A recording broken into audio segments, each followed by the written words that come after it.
So I want on my to withdraw that statement because it's nowhere. In our constitution, there's no spare president. Indeed, Honorable Mbai, did you refer to the deputy president, His Excellency, as a spare president? I never did, Chair. Yeah, so if in case he did, then I order that we expunge that from the records. Honorable Kingangi. Thank you very much, Honorable Masal. Thank you, Mr. Chair. Let me start by appreciating the security team. I have a lot of confidence in Kenya's security apparatus, their professionalism, and the organization. Having said that, I think there's a question that the chairman alluded to, and other members have also asked. And it is a bigger question of the public right now. The reason why. Why did the change have to be done? Why now? And given the fact that the service standing orders and even the Act give the GSU the responsibility for State House and state lodges. Unless one is arguing that the state lodges are so much superior to the official residence of the Deputy President, then even the question of downgrading can be argued that there was a downgrade. Because if a state lodge which is visited even rarely, sometimes not visited even once a year, is being guarded by GSU, then one could even argue that it is a downgrade. Secondly, the strength of a security force is not the strength of the person standing at the post. It is the strength of the chain of command, it is the strength of the depth, the backup, as we would call it. For instance, the G company that guards the State House is backed up by a Reiki company, which has got sufficient equipment,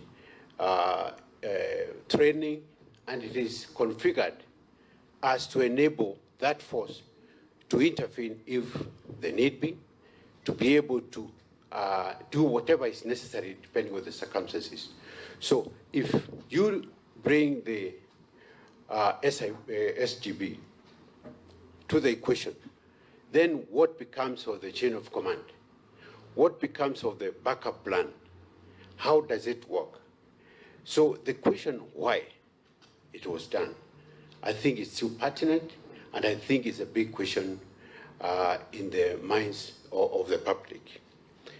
Finally, I don't want to dwell into this. I think as much as we talk about the inner security layer and the outer layer, it has been tradition, and it is also captured in the Act and the standing orders that the GSU does protect.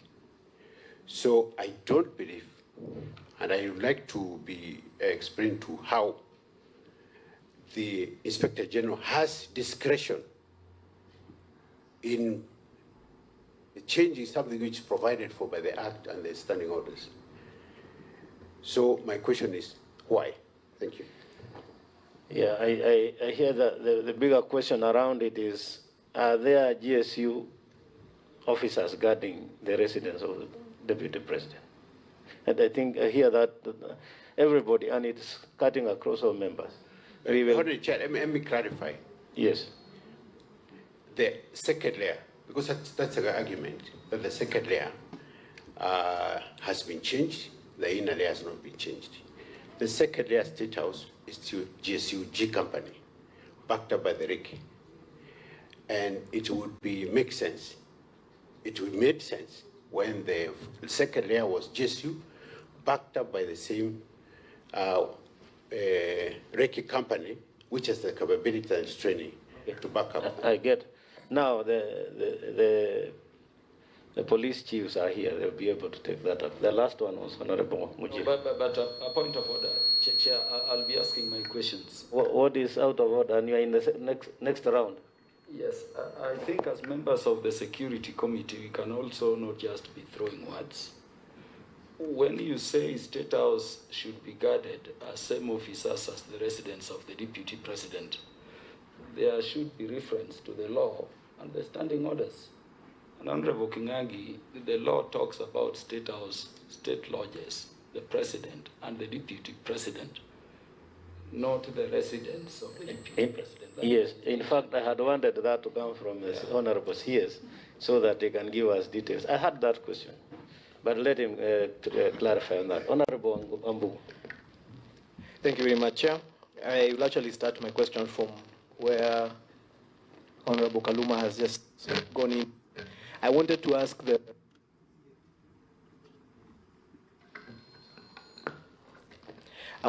CS to clarify for us, according to the law. We have seen the act, we have seen it being shared very widely. I have heard my colleague Honorable Kingangi suggest that the Deputy President's residence should be above State Lodge. That's where I just understood him to be suggesting right now.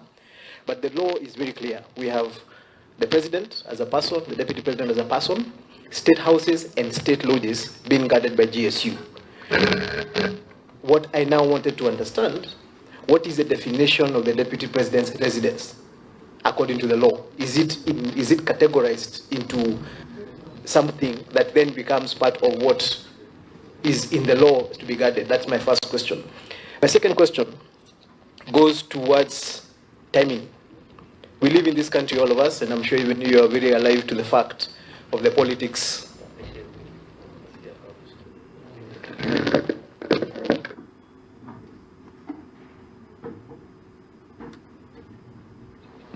Thank you. I think this is better. But I'm sure you had the first question, so I'll just go to the second one. We live in the country where we are very alive to the politics of the day, and I'm sure you knew that the decision you made was going to be politicized. And I wonder whether you actually factored in how you are going to deal with that. In this time and age, there are going to be people who are going to take a decision like that and make political capital out of it. And I say this because of the very interesting observation I have made. The principal himself, in this case, who is the Deputy President, is on record saying he has no problem with the changes that have been made. However, his allies, every single day, are using this to play politics with. And so the question now I have on this... Point of order, Chair. You will allow me You will allow him to finish, just like... You are allowed to finish. Yes. You are allowed you to finish. I think there is something that should not continue, Honorable Mbai, I allowed you to finish, and then I took the point of order. That's how we shall conduct business. Thank you very much, Chair. The question I was making is, it is on record. The principal himself has said he has no problem with the security arrangement that he has. His allies are the ones who are playing politics with this issue. And now the question I have is, we have a public letter from the Chief of Staff of the principal complaining about this. Then we have the principal himself saying he has no problem. At this moment in time, who do we engage with? Do we engage with the public statements from the principal, as security officers, yourselves and us? Or do we engage on the public or the official statement from the Chief of Staff, or from the issues that are coming up from the allies? My third question.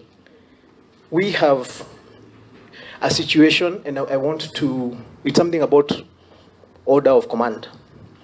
It has been raised by a couple of my colleagues here, the issue of when you bring in new formations around the Deputy President, is there a structure that takes over that formation and says that now you've come in around the Deputy President, you report to this particular officer, or what exactly happens? I ask that for this reason. When we have a situation where a VVIP has security officers who are police officers, who are then protecting situations that are not legal or lawful, as my brother Masara might have raised, who do you question at that moment in time? You have a situation where police officers are not allowed, are not supposed to allow us to have public meetings. And then I have a public meeting, and my security escort is there with me. Are you able to ask him, as the IG, to give you information on what that particular issue that arose? Because maybe that is part of the problem we're having here. My final question, which actually has been sent to me by somebody from Nyeri, who apparently, I didn't know we were live, is, does the law determine how many officers a VVIP is supposed to have?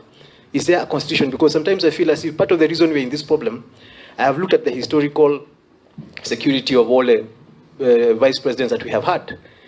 The decision that jumped from 30-something or 40-something or 50-something to 257, how was that decision made?